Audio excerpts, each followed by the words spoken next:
అస్సలాము అలైకుం రహమతుల్లాహి వబరకాతు. ఈరోజు ఈ కార్యక్రమానికి విచ్చేసిన నా బంధువులకు, నా మిత్రులకు, నా శ్రేయోభిలాషులకు, అదే విధంగా ఈ కార్యక్రమము ఎలా ఉంటుందో చూడాలని వచ్చిన వ్యక్తులందరికీ ఈరోజు ముఖ్యంగా మనము చూస్తున్నాము. ఆది మానవుడి నుంచి ఈరోజు ఆధునిక మానవుడు అనే వరకు మనం వచ్చాం. కానీ ఆది మానవుడి నుంచి ఆధునిక మానవుడు వరకు ఉన్నప్పుడు కూడా ఆధునికత మన చేతుల్లో జ్ఞానము ఉంది, విజ్ఞానం ఉంది. అయినప్పటికీ ఎన్నో రకాల అజ్ఞానమైన కార్యకలాపాలు ఈరోజు సమాజంలో చేస్తున్నారు. ఇది చూసే నేను హ్యూమన్ రిలీఫ్ ఫౌండేషన్ ఒక సంస్థను స్థాపించాలని నిర్ణయించుకొని అల్హమ్దులిల్లా ఈరోజు ఈ సంస్థను స్థాపించి మీ ముందుకు వచ్చాము. మా సంస్థ యొక్క ముఖ్య ఉద్దేశం ఏంటంటే, మొదటిగా నిరుపేదలకు సహాయ సహకారం అందించడము, రెండవది విద్యను ప్రోత్సహించడము, మూడవది చెడు వేషాల నుంచి సమాజంలో ఈరోజు చూస్తున్నాము. ఎక్కడ చూసినా కూడా విచ్చలవిడిగా మద్యము, ఎక్కడ చూసినా గంజాయి, ఎక్కడ చూసినా డ్రగ్, కొన్ని మెడిసిన్స్ లో కూడా డ్రగ్స్ ను పిల్లవాళ్ళు తెలియకుండా వాడుతున్నారు. ఇలా చాలా మంది యువత చెడిపోతున్నారు.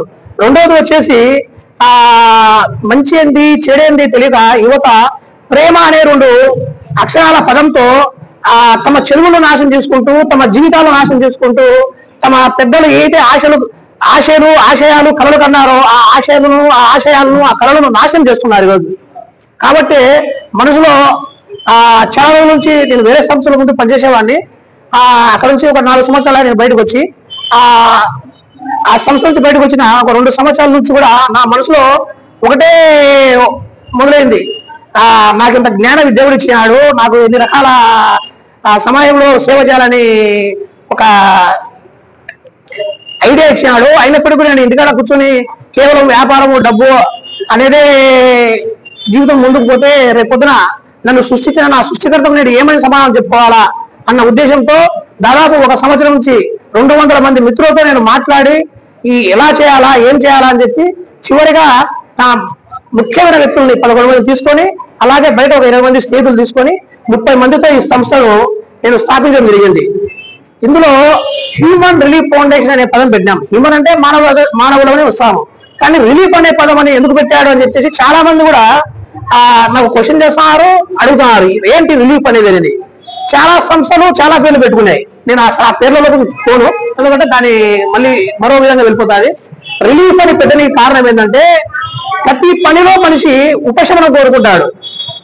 ఉపశమనం ఈరోజు సమయానికి అవసరం. అందుకే ఈ సంస్థ రిలీఫ్ అనే పదాన్ని ఎంచుకుంది.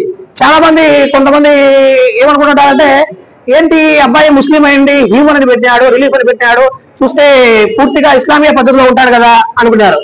కానీ మా యొక్క హ్యూమన్ రిలీఫ్ ఫౌండేషన్ యొక్క ఉద్దేశము, ఆశయము ఒకటే. మానవులు అందరూ ఒకటే, మానవులు అందరి దేవుడు ఒకటే. ఈ కాన్సెప్ట్ తోనే మేము ముందుకు పోతాము అల్హమ్దులిల్లా. అయితే మేము ముస్లింలు అయినప్పటికీ ముస్లిమేతరుల పట్ల విభేదంగా చూడడం కానీ, వారి అన్ని మతాలకు సంబంధించి విమర్శించడం కానీ ఈ సంస్థ చేయదు. ఎంతసేపు ఉన్నా ఒకటి సేవ చేస్తుంది, 2 వాళ్ళ చెడు వేషాల పట్ల అవగాహన తెస్తుంది, మూడవది అందరూ కలిసికట్టుగా ఐక్యమగా ఉండడానికి పోరాడుతుంది. నాకు ఈ సంస్థ పెట్టడానికి ప్రేరణ ఎవరంటే నాకు ముహమ్మద్ సల్లల్లాహు అలైహి వసల్లం వారు. నేను ముహమ్మద్ సల్లల్లాహు అలైహి వసల్లం యొక్క శిష్యుడని చెప్పుకోవడానికి అల్హమ్దులిల్లా ఈ కాలంలో పుట్టేందుకు నేను గర్వపడుతున్నాను. ఎందుకంటే అందరూ పుణ్యాతులు కానీ, లేక అందరూ ఇస్లామీయ శరీరంలో ఉన్న కానీ పుట్టించబడంటే, నేను సాధారణ ముస్లింగా బతుకుతూ సాధారణంగా 5 పూట నమాజ్ చేసుకుంటూ ఆ శరియా ప్రకారంగా అక్కడ ఉండే విధానం ప్రకారం ఉండి చెడిపోయేవాడిని. కానీ నాకు ఈ దేశంలో పుట్టించడాన్ని నేను అల్లాహ్ కృతజ్ఞతలు తెలుపుకుంటున్నాను. ఎందుకంటే నాకు పనిచేసే భాగ్యం ఇచ్చినాడు అల్లాహ్. ఈ పనిచేసే భాగ్యము అంత ఈజీగా చాలా మందికి లభించడం నేను చూస్తాను. దాదాపు 200తో మాట్లాడడం కాదు, 500 మంది కానీ ఈ విషయాలు తీసుకొని వెళ్ళాను నేను దాదాపు 2 సంవత్సరాల నుంచి. అనేక మంది అనేక రకాలుగా మాట్లాడారు. పిల్లలు, సంసారము, బరువు బాధ్యతలు, ఆరోగ్యాలు, అనారోగ్యాలు. అందుకే ఈ సంస్థలో కూడా నేను అందరినీ యువకులను ఎంచుకున్నాను. 50+ ఉన్న వాళ్ళు కొంతమంది వస్తామని కూడా, సార్ మీరంతా నాకు వెనుకుంటే సపోర్ట్ చేయండి, నేను ఇప్పుడు యువతనే తీసుకొని నడుస్తా అని చెప్పేసి ముందుకు రావడం జరిగింది. అల్హమ్దులిల్లా ఈ కార్యక్రమానికి మీరందరూ నా మీద ప్రేమతో అభిమానంతో వచ్చినందుకు మీ అందరి కృతజ్ఞతలు. ఈ రోజు మొదటి దశగా ఈ సేవా కార్యక్రమం చేశాను. ఇన్షాల్లా 2 నెలలకు ఒకసారో 3 నెలలకు ఒకసారో ఇలాంటి సేవా కార్యక్రమాలు నడుస్తూ ఉంటాయి. అలాగే మా టీం మిగతా టీం సభ్యులు కూడా సోషల్ అవేర్నెస్ అంటే చెడు వ్యసనాల అవేర్నెస్ సంబంధించి కార్యక్రమాలు చేయడానికి కూడా రూపకల్పన జరుగుతూ ఉంది. ఇన్షాల్లా ఆ రూపకల్పన జరిగినప్పుడు దానికి సంబంధించి సోషల్ మీడియా ద్వారా జరిగే కార్యక్రమంలో మళ్ళీ ఇన్వైట్ చేస్తాను. ఆ కార్యక్రమాన్ని కూడా మళ్ళీ మీ ముందు లాంచ్ చేస్తానని కోరుకుంటూ, నాకు అల్లా ఈ చేసే భాగ్యాన్ని ప్రసాదించేందుకు మీరందరూ నా కోసం దువా చేయాల్సిన మనస్ఫూర్తిగా కోరుకుంటున్నాను. ఈ యొక్క సమావేశానికి ముఖ్య అతిథులుగా విచ్చేసినటువంటి మౌలానా గారికి, శాంతినికేతన్ విద్యా సంస్థల షరీఫ్ సార్ గారికి, మరీ ముఖ్యంగా ఈరోజు హ్యూమన్ రిలీఫ్ ఫౌండేషన్ సంస్థ తరఫున జరుగుతున్న ఈ యొక్క కార్యక్రమానికి ప్రెసిడెంట్ గారైన అమీన్ గారికి, అలాగే వైస్ ప్రెసిడెంట్ అయిన సోహెల్ గారికి, మరియు సెక్రటరీ అయిన ఇమాం హుస్సేన్ గారికి, అలాగే వైస్ సెక్రటరీ అయిన జాయింట్ సెక్రటరీ అయిన కరీముల్లా గారికి, ట్రెజరర్ అయిన దావూద్ గారికి, అలాగే సభ్యులైన రఫీక్ గారికి, చాంద్ బాషా గారికి, ఇనాయతుల్లా గారికి, ఇమాం బాషా గారికి మరియు అష్రఫ్ గారందరికీ కూడా హృదయపూర్వకంగా కృతజ్ఞతలు తెలుపుకుంటున్నాను. ఎందుకంటే ఈ సంస్థ యొక్క పేరు, వీరిని పేరుగా చెప్పడానికి ముఖ్య ఉద్దేశం అంటే ఈ యొక్క సంస్థ యొక్క పేరులో రిలీఫ్ అన్న పదం వాడబడింది. రిలీఫ్ అంటే ఉపశమనం. మనిషి డబ్బున్నా ఆరోగ్యం ఉన్నా ఉపశమనం ఉంటుందని లేదు. ఒక విద్యార్థి చాలా బాగా కష్టపడ్డాడు, ఉపశమనం రిలీఫ్ లభించదు. ఫలితాలు వచ్చినప్పుడు అతను అనుకున్న ఒక టార్గెట్ రీచ్ అయితే అతనికి ఉపశమనం లభిస్తుంది. అదేవిధంగా ఒక వ్యక్తి వ్యాపారంలో కష్టపడ్డాడు, ఒక టార్గెట్ పెట్టుకున్నాడు, ఆ టార్గెట్ రీచ్ అయితే అతనికి ఉపశమనం లభిస్తుంది. వ్యాధిగ్రస్తుడు వ్యాధితో అనుభవిస్తూ హాస్పిటల్ నుండి ఇంటికి వచ్చే పొందే ఫీలింగ్ ను రిలీఫ్ అంటారు, అదే ఉపశమనం. కాబట్టి అది మనుషులకు ఎన్ని పనులు చేసినా కూడా లభించదు. కానీ ఎప్పుడైతే దౌర్జన్యం చేసినా, దోపిడీ చేసినా, వ్యాపారం చేసినా, మంచి సంపాదించిన తర్వాత దాన ధర్మాలు చేసి నాకు ఉపశమనం లభించిందని రిలీఫ్ పొందుతారు. కాబట్టి దానం చేయడం చాలా గొప్ప విషయం. దీని గురించే ప్రియ ప్రవక్త ముహమ్మద్ సల్లల్లాహు అలైహి వసల్లం వారు ప్రతిరోజు ఆ సృష్టికర్త అల్లా 2 దైవదూతల్ని లోకంలోకి పంపిస్తారు. వారిలో ఒక దైవదూత ఎవరైతే ప్రజల కోసం ఖర్చు చేస్తారో వారి కోసం ప్రార్థిస్తారు, వీరికి ఇంకా ఎక్కువగా ఇవ్వండి, వీళ్ళ యొక్క జీవితంలో వృద్ధినివ్వండి అని. ఎవరైతే పిస్నారితనం చూపిస్తారో, దాన్ని ఖర్చు పెట్టకుండా ఉంటారో, ఇంకొక దైవదూత అంటుంది వీరిని నాశనం చేయవల్లా అని. ఎందుకంటే సోదరులారా, సోదరిమల్లారా, మనిషి సంపాదించేది తన కోసమే. ఈ జానుడు పుట్ట కోసం సంపాదిస్తాడు, మిగిలినంతా కూడా అల్లాహ్ సుబ్హానహు వ తఆలా ఒక రూల్ పెట్టారు, ఫర్జ్ జకాత్. సంపాదించిన దాంట్లో కనీసం 2.5% జకాత్ అన్న ఇవ్వండి. కాబట్టి ఈ యొక్క సంస్థ ఒక మంచి ఉద్దేశంతో స్థాపించబడింది. నా మిత్రులు సోదరులు అమీన్ గారు 20 సంవత్సరాల నుండి నాకు పరిచయం ఉన్నారు. ఈ యొక్క కార్యక్రమాన్ని కాదు, ఇప్పుడు సొంతంగా బాధ్యత తీసుకున్నారు. ఇంతకుముందు ఎన్నో ఆర్గనైజేషన్స్ తో పనిచేసి ఉన్నారు, ఎంతో అనుభవం ఉంది. ఒక సాధారణమైన వ్యక్తులు కానీ మహా హృదయం కలిగిన వాళ్ళు వీళ్ళంతా కూడా.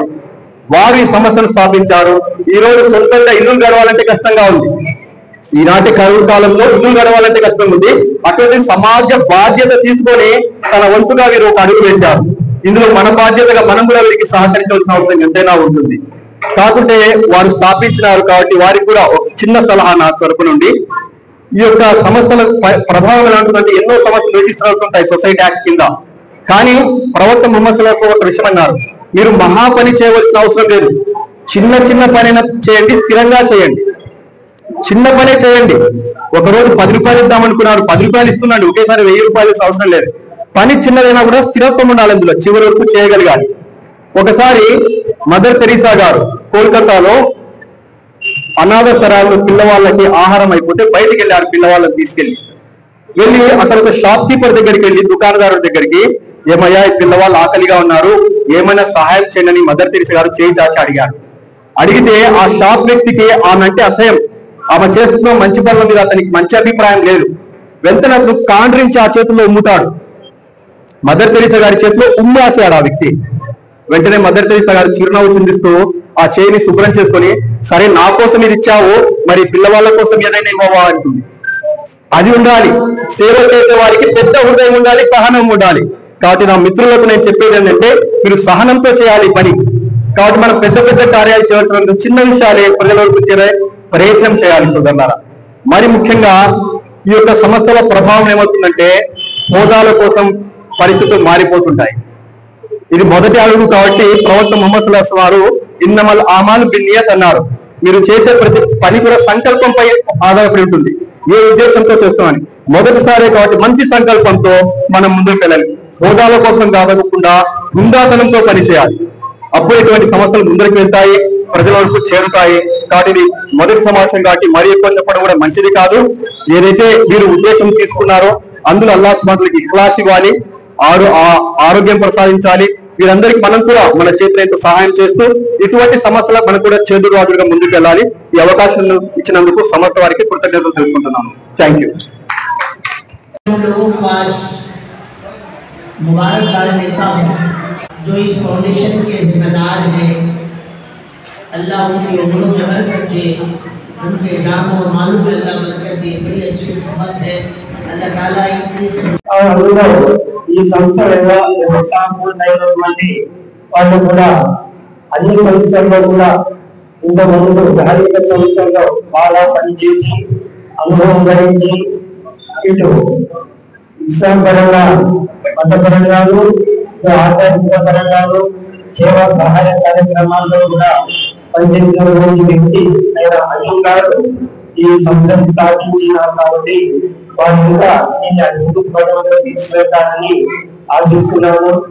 అలాగే ఈ సంస్థలో ఉన్నటువంటి ప్రెసిడెంట్ అయినటువంటి మన ఆయన వైస్ ప్రెసిడెంట్ కూడా వ్యాయామపరంగా మంచి అనుభవం కలిగి వారికి ఆరోగ్యపరంగా ఉన్నటువంటి రుగ్మతలు అనారోగ్యపరంగా ఉన్నటువంటి రుగ్మతలు ఆరోగ్యవంతులుగా చేయించడానికి ప్రెసిడెంట్ అయినటువంటి వ్యక్తి ఆయన. ఇంకా సెక్రటరీ అయినటువంటి ప్రభుత్వం గారు హెడ్మాస్టర్గా దాదాపు 10 సంవత్సరాల నుంచి విద్యారంగంలో చేశారు. ఈయన కూడా ఈ సంస్థలో సభ్యులుగా ఉండి విద్యారంగ సమస్యలను తీర్చడానికి తన వరకు సహాయం చేసేదానికి కృషి చేస్తారు. ప్రధానించి ఈ కార్యక్రమాలు ఇంకా అభివృద్ధి పథకంలో తీసుకెళ్లాలని వారికి మా వరకు సహాయం తెలియజేసుకుంటూ 30 సంవత్సరాల నుంచి నేను కరాటే మాస్టర్ గా పనిచేస్తున్నాను. కార్పొరేట్ స్కూల్స్ లలో Shri Chaitanya schools, all branches, Narayana schools, so Shantiniketan స్కూల్లో కూడా కరాటే మాస్టర్ గా పనిచేస్తున్నాను. ఈ ఇన్స్టిట్యూట్ నాదే. సో ఈ ఇన్స్టిట్యూట్ లో కూడా నేను కరాటే పిల్లలకు నేర్పిస్తున్నాను. సో ఈ హ్యూమన్ రిలీఫ్ ఫౌండేషన్ లో భాగంగా నేను ఎందుకున్నానంటే పిల్లలకు అవేర్నెస్, వ్యాయామం పట్ల, ఆరోగ్యం పట్ల సో అవేర్నెస్ కోసము మా ఫ్రెండ్ అమీరు నా క్లాస్మేట్ సో నాకు అడిగారు. సో నేను ఈ ఫౌండేషన్ లో పార్ట్నర్ గా ఉన్నాను. సో అందరు కలిసి సార్ చెప్పినట్టు మేము కలిసి పనిచేస్తామని కోరుకుంటున్నాను. ఇంకా ఇప్పుడు ఉండే జనరేషన్ లో సో ఒక కరాటే అన్నా, ఏదైనా కుంపు అన్నా, టెక్వాండో అన్నా పిల్లలకు అవేర్నెస్ ఎలా ఉంటుందంటే కొట్లాడడానికి నేర్చుకుంటారు అని అనుకుంటున్నారు. సో స్కూళ్ళలో కొట్లాడుతున్నారా అని భావిస్తున్నారు. ఇప్పుడు జరిగే సిచ్యువేషన్ అమ్మాయిల పరంగా కానీ, బయట జరిగే పరిస్థితుల పరంగా కానీ నా వంతు సహాయం ఏముంటుందంటే అమ్మాయిలకు కానీ అబ్బాయిలకు కానీ ఎవరైనా సరే సో సెల్ఫ్ డిఫెన్స్ బయట ప్రపంచంలో వాళ్ళు వచ్చే ప్రాబ్లమ్స్ ఎదుర్కోవాలంటే సో సెల్ఫ్ డిఫెన్స్ ఇంపార్టెంట్ ఉంటుంది. సో అవి ఇక్కడ మేము ఈ ఇన్స్టిట్యూట్ లో నేర్పిస్తున్నాం. సో నా వంతు సహాయంగా పిల్లల పరంగా ఎక్కడైనా సెల్ఫ్ డిఫెన్స్ నేర్పిస్తుంటూ పిల్లలకు ఆరోగ్యపరంగా ఏదైనా చెప్తా ఉంటాం. ఇప్పుడు ఉండే జనరేషన్ సో బయట సో చూశాను మీరు లాస్ట్ వీక్ జరిగిన గండికోటలో ఇన్సిడెంట్స్. సో ఆ విధంగా సో ఆ అమ్మాయి నేను ఎంతో బాధపడ్డాను. సో ఆ అమ్మాయి కరాటే నేర్చుకుని ఉంటే తనను తాను రక్షించుకుంటుంది కదా అని నేను ఆలోచించుకున్నాను. సో అలా ఈ పిల్లలను తనను తాను రక్షించుకునే వరకు తయారు చేయండి అని కోరుకుంటున్నాను. పేరెంట్స్ కాడ నుంచి, ఈ సమాజం కాడ నుంచి. సో నేను కోరుకునేది ఒకటి, పిల్లలు ఎవరైనా పిల్లలే, మన పిల్లలే. సో వాళ్ళకు తమను తాము రక్షించుకోవడానికి నేర్పియమని కోరుకుంటున్నాను. All my dear brothers and sisters, I warmly welcome you to this great stage of Human Relief Foundation. This foundation has taught us how to help humanity, and I have been working as an English teacher and lecturer in all the corporate schools for part-time, so I would like to tell everything in English itself. I have to show you how Muslims have gone to the higher stages day by day. We have embraced English also, Hindi, Telugu, all the languages, but we have not forgotten the roots of our Muslim community. Here, all my brothers present here is taking Muslim community and Islamic status to a higher level. I thank everyone present here, all the brothers, all my cousins, all the fathers here. Thank you very much for establishing this Human Relief Foundation, and I want it to grow day by day. Why? Because in these days helping hands are very less. Everybody is thinking about themselves. Everybody is wanting to grow themselves.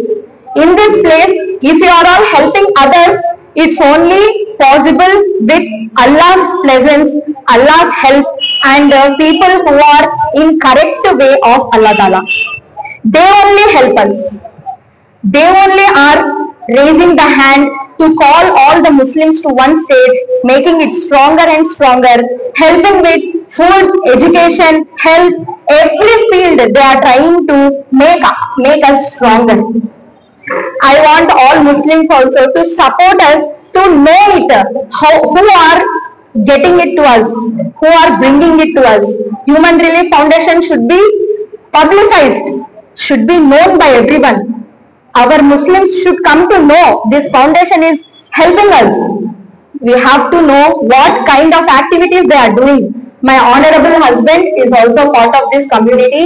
My brothers who are sitting here is striving every day to make it better and better. If they get so more enmities, they will help us more. Now only ration distribution is not the point. It's just a start.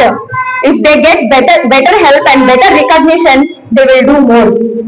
I'll pray Allah Ta'ala to give them more support, more help, more strength, all my brothers sitting here, so that they grow day by day, making the roots of Islam, making the roots of Muslims stronger here. Thank you. Thank you everyone.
Foundation పెట్టడం జరిగింది. మేము మా మిత్రులందరం కలిసి ఈ foundation లో ముఖ్య ఉద్దేశం ఏమిటంటే, చదువు అనేది చాలా తక్కువ ఉంది ఆంధ్ర రాష్ట్రంలో, దీని పర్సెంటేజ్ చాలా తక్కువ ఉంది. ఆ విద్యను పెంచడంతో పాటు కార్యక్రమాలు, చెడు కార్యక్రమాలు ఏవైతే ఉన్నాయో వాటన్నిటిని నిర్మూలించడమే మా సంస్థ యొక్క ముఖ్య ఉద్దేశము. దీని గురించి అందరికీ, ప్రజలకు, స్టూడెంట్స్ అందరికీ అవేర్నెస్ కలిగించాలని అనుకుంటున్నాము. ఎందుకు విద్యను ఎంచుకున్నామంటే, మేము ఫర్ సపోజ్ మనం చూసామంటే మన యోగివేమన గారు ఉన్నారు. యోగివేమన ముందు చెడు తిరుగులు తిరిగేవాడు. తర్వాత ఆయన చదువుకున్న తర్వాత ఆయన విగ్రహాలు కట్టించడం, ఆయన పేరు మీద మన కడపలోనే యోగవేమన యూనివర్సిటీ అని ఒక యూనివర్సిటీ పెట్టినారు. ఈ చదువు ద్వారానే ఒక సామాన్య టీచర్ గా ఉన్నటువంటి సర్వేపల్లి రాధాకృష్ణన్ గారు గొప్ప ఉపాధ్యాయుడిగా ఎదిగి ఉపరాష్ట్రపతి స్థాయికి ఎదిగినారు. ఒక సామాన్య పేపర్ బాయ్ గా ఉన్నటువంటి అబ్దుల్ కలాం గారు రాష్ట్రపతి అయినారు. కాబట్టి ఈ చదువు వల్లనే సమాజంలో ఉండే అన్ని చెడు వ్యసనాలను దూరం చేసి ఒక మంచి సమాజాన్ని స్థాపించాలనే ముఖ్య ఉద్దేశంతోనే ఈ హెచ్ఆర్ ఫౌండేషన్ స్థాపించడం జరిగింది. దీనిలో నేను జాయింట్ సెక్రటరీగా చేస్తున్నాను. మా మిత్రులు అమీన్ భాష అధ్యక్షులు, సోహెల్ ఉపాధ్యక్షులుగా ఉన్నారు. ఇంతటితోనే కాకుండా ప్రభుత్వ కార్యక్రమాలు కూడా మేము ఇప్పుడు లీగల్ టీమ్ అని ప్రభుత్వం అన్ని చేస్తా ఉంది. వాళ్ళని అప్రోచ్ అయ్యి దీని మీద చెడు వ్యసనాల మీద, విద్య మీద ముందుకు పోయే కార్యక్రమాలన్నీ చేస్తాము. మీడియా మిత్రులందరూ ఇక్కడ వచ్చినందరికీ ధన్యవాదాలు. మీ అందరి సహాయ సహకారాన్ని అందిస్తారని నేను కోరుకుంటున్నాను. Thank you. అస్సలాము అలైకుం. మిత్రులారా, ఈరోజు మేము హ్యూమన్ రిలీఫ్ ఫౌండేషన్ ద్వారా 30 మంది నిరుపేదలకు ఒక్కొక్క కిట్ ₹1000 చొప్పున 30 కిట్లను తయారు చేసి ఈరోజు మొట్టమొదటిగా ఈ కార్యక్రమాన్ని నిర్వహించడం జరిగింది. అల్హమ్దులిల్లా ఆ సృష్టికర్త కారణం వల్ల ఈరోజు జరిపించిన ఈ కార్యక్రమం చాలా బాగా జరిగింది. అలాగే రాబోయే కాలంలో కూడా ఎడ్యుకేషన్ గురించి, ఆరోగ్యం గురించి, చెడు వ్యసనాల గురించి, నైతికల గురించి కూడా మేము మున్ముందు అనేక కార్యక్రమాలు చేస్తామని మీడియా మిత్రులకు మరియు ఆ ప్రజలకు తెలియజేసుకుంటున్నాను.